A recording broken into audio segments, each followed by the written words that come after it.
Good morning class 7th B. हमने कल आपको जो सिविक्स में चैप्टर था वो 7 था, उसके बारे में हमने आपको बताया था। उस चैप्टर का नाम क्या था? हमारे आसपास के बाजार। बाजार मतलब जहाँ पर आप सामान लेने जाते हैं, उसके बारे में। चलिए आज स्टार्ट करते हैं उसके आगे का टॉपिक। कल हमने आपको क्या बताया था कि शॉपिंग कॉम्प्लेक्स और मॉल क्या होते हैं, बाजारों की श्रृंखला क्या होती है, जो आपके दुकानदार होते किनारे, साप्ताहिक बाजार क्या होते, मोहल्ले की दुकानें क्या होती हैं, इन सब के बारे में कल हमने आपको डिस्कस करा था। तो आज हम डिस्कस करने जा रहे हैं हर जगह बाजार। चलिए हम आज का पॉइंट हमारा क्या है? हर हर जगह बाजार।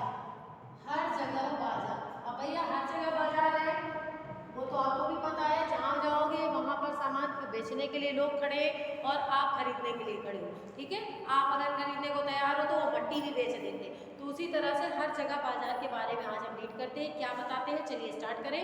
ठीक है, चलिए हमने देखा कि हर अलग अलग जगहों पर तरह तरह के बाजार हैं, जहाँ तरह तरह की वस्तुएं खरीदी बेची जाती हैं। ये बाजार अपनी अपनी जगह और समय पर अपनी तरह से काम करते हैं। कई बार तो यह भी आवश्यक नहीं होता कि आप सामान खरीदने के लिए बाजार जाएं। अब तो तरह तरह के सामान के लिए फ़ोन या इंटरनेट पर भी ऑर्डर दिए जा सकते हैं और सामान को आपके घर तक पहुंचा दिया जाता है। देखिए ई कॉमर ई शिप सॉरी ई शॉपिंग करती हूँ। ई शॉपिंग का मीन्स आप इलेक्ट्रॉनिक डिवाइसेस के माध्यम से शॉपिंग करो, तो इसे कहा जाता है ई शॉपिंग। चलिए आपने देखा होगा कि नर्सिंग होम और डॉक्टर के क्लिनिक भी कुछ कंपनियों के प्रतिनिधि अपना सामान बेचने का कार्य कर रहे होते। इस तरह हम देखते हैं कि बेचना खरीदना कई तरीकों से चलता रहता है। यह जरूरी नहीं कि वह केवल बाजार की दुकानों से ही होता हो। ये तो बाजार के वे रूप है जो सीधे तौर पे दिखाई देते। ऐसे भी कुछ बाजार होते हैं जिनके बारे में हमें जानकारी कम ही होती है, क्योंकि यहाँ बिकने और खरीदने वाली चीज़ें हम सीधे प्रयोग नहीं करते। जैसे किसान अपनी फसल की पैदावार बढ़ाने के लिए कुछ खाद और उर्वरकों का इस्तेमाल करता है। ये उर्वरक वह शहर की कुछ खास दुकानों से ही खरीदता है, जहाँ खाद के कारखानों से माल मंगाया जाता है। एक कार के खरीदने के द्वारा इंजन, गियर, पेट्रोल टंकियां, एक्सेल पहिए आदि अलग अलग कारखानों से खरीदे जाते हैं, परंतु इन सबसे बेखबर हम कार के शोरूम से अंतिम उत्पाद कार को ही खरीद देखते हैं। हम चीज़ों को बनाने और बेचने की ऐसी कहानी होती है। जैसे आप कार खरीदने जाते हो तो कार में बहुत सारे मतलब इंजन लगे होते हैं, छोटे छोटे से बोल्ट लगे होते हैं, और जैसे कार की सीट का कवर कहीं से आता है, कार की सीट को कहीं से मंगाया जाता है, कार के टायर कोई और बनाता है, उसके अंदर लगने वाले लोहे के जो व्हील होती है वो कहीं और से आती हैं। उसके बाद में उसका डेकोरेशन मतलब उसके ऊपर जो प्लास्टिक के मटेरियल्स होते हैं वो कहीं और से आते हैं। मतलब ऑल ओवर जो पूरी एक कार बनी होती है उसमें बहुत सारी चीज़ें ऐसी होती हैं जो अलग अलग जगहों से खरीदी और बेची जाती हैं।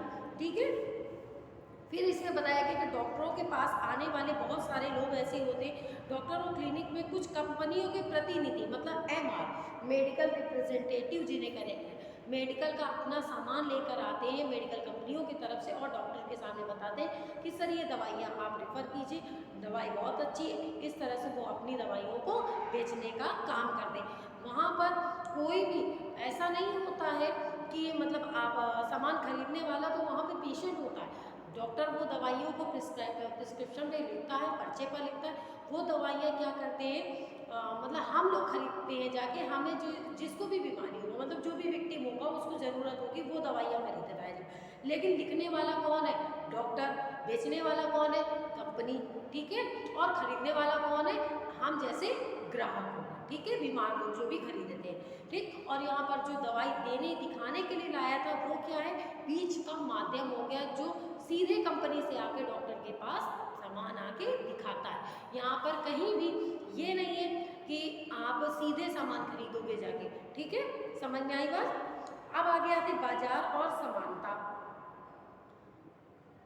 इस अध्याय में हमने अपने आसपास के कुछ बाजारों पर नजर डाली।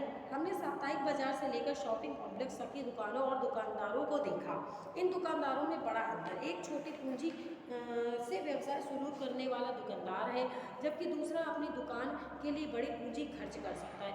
इनकी आमदनी भी अलग अलग होती है। साप्ताहिक बाजार का छोटा दुकानदार शॉपिंग कॉम्प्लेक्स के व्यापारी की तुलना में बहुत कम लाभ कमा पाता है। इस तरह खरीदारों को भी अलग अलग स्थितियाँ हैं। ऐसे बहुत से लोग हैं जो सबसे सस्ता मिलने वाला सामान भी खरीद पाने की स्थिति में नहीं है, जबकि दूसरी ओर लोग मॉलों से महंगी खरीदारी करने में व्यस्त रहते हैं। इस तरह कुछ हद तक अन्य कारणों के अलावा हमारी आर्थिक स्थिति ही तय करती है कि हम किन बाज़ारों से खरीदारी करें या दुकानदार किन बाज़ारों या खरीदार से दुकानदार या सामान हम खरीद सकते हैं। हमारे पास पैसे नहीं, हम शॉपिंग कॉम्प्लेक्स तो नहीं जाएंगे, तो हम जो हफ्ते वाली साप्ताहिक बाज़ारें लगती हैं उससे सामान लाएंगे, है ना। सस्ती और अच्छी सामान मिलती है तो वहाँ से हम लाएंगे जाके। अब ब्रांडेड सामान हम पहनने की स्थिति में नहीं है। मतलब आप अगर फ़ोन लेना चाहो तो आपको 6,000 का भी फ़ोन मिलता है और फ़ोन कहो तो 60,000 का भी मिलता है। तो हमारी जैसी स्थिति हमको अप्लाई करेगी तो हम वैसा ही काम करेंगे, ठीक है। इसके बाद में हमने सामने के उत्पादन से लेकर हम तक पहुंचने वाली बाज़ारों की श्रृंखला को समझा। इस श्रृंखला से यह संभव होता है कि एक जगह उत्पादित होने वाला सामान लोगों के लिए हर जगह उपलब्ध हो जाए। वस्तुओं के बिकने से वस्तुओं का उत्पादन सीधे जुड़ा होता है। बनी हुई चीज़ों के बिकने से ही लोगों को रोजगार मिलता है और उत्पादन को बढ़ाया जाता है। परंतु क्या इससे श्रृंखला के स्तर पर लाभ के समान अवसर मिलते हैं?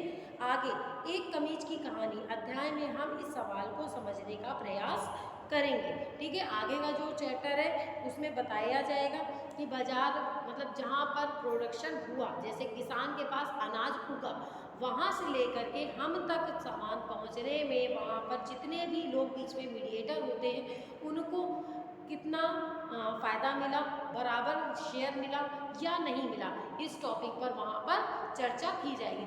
तो अगला जो चैप्टर है उसका नाम क्या दिया यहाँ पर, एक कमीज की कहानी, मतलब स्टोरी ऑफ अ शर्ट की स्टोरी। फिर उसके बाद में आप क्या करेंगे, आपकी रीडिंग तो कंप्लीट हो चुकी है, तो आप करेंगे क्या, देखिएगा। आपके पास शब्द संकलन दिया गया। शब्द संकलन में क्या क्या लिखा हुआ है, साप्ताहिक बाजार, मॉल, थोक और बाजारों की श्रृंखला। तो इसके बारे में आप यहाँ पर अपनी बुक से नोट करेंगे। तो यहाँ पर शब्द संकलन है, सभी बच्चे शब्द संकलन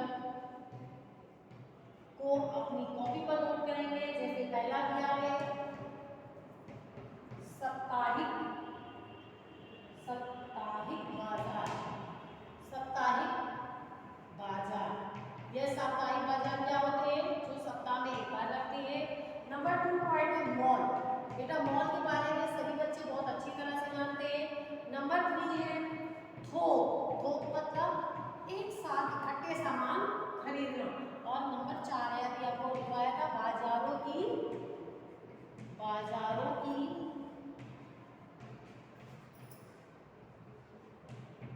श्रृंखला, ठीक है।